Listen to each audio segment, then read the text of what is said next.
Welcome to mark TV.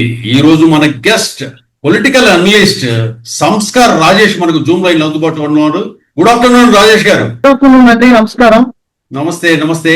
ఏంటి మీ పక్కనే ఉన్న తమిళనాడులో టీవీకే విజయ్ ఒక సంచలనమైన విజయం సాధించాడు.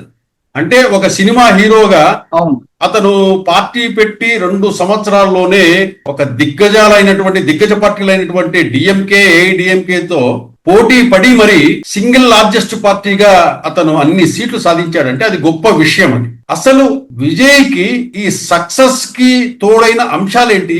దీని వెనకల ఏదైనా రహస్యం ఉందా? లలిత్ గారు, మనం ముందుగా చెప్పుకోవాలనంటే మనకి మార్పు ఎప్పుడైతే సంభవిస్తుందో ఆశ్చర్యము, ఆసక్తి రెండు ఎక్కువ అయిపోతాయి. సో విజయ్ యొక్క సంచలనమైనటువంటి విజయం వెనుక మన సామాజిక మాధ్యమాలలో 2 అంశాలు వస్తున్నాయి. మీరు బాగా గమనించండి. ఒక అంశం ఏమంటుందని అంటే అదృష్టంతో విజయ్ వచ్చాడని అంటుంది. ఒక వర్గం ఏమంటుందని అంటే లేదు, ఆయన బాగా స్వయం కృషి చేశారు, అందువల్ల వచ్చింది అనేటువంటి అంశం ఒకటి ఉంటుంది.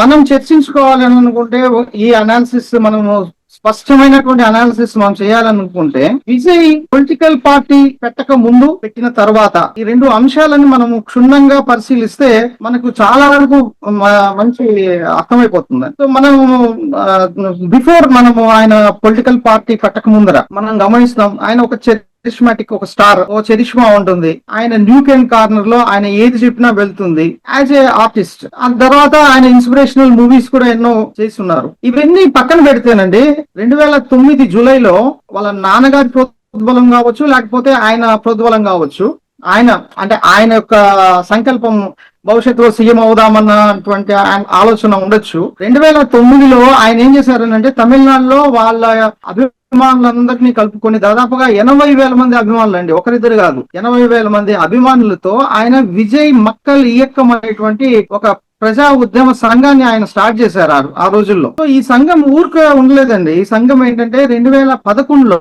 ఏఐఏడిఎంకేకి శాసనసభ ఎలక్షన్స్ లో మద్దతు ఇచ్చింది. ఇది చాలా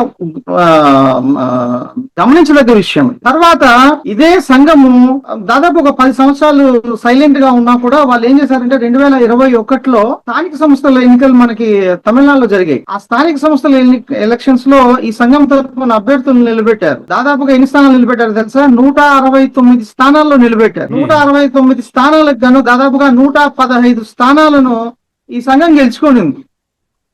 ఇది విజయ్ మక్కల్ ఇయక్కం యొక్క విజయం అండి. ఇది అప్పుడే జరిగిందనమాట.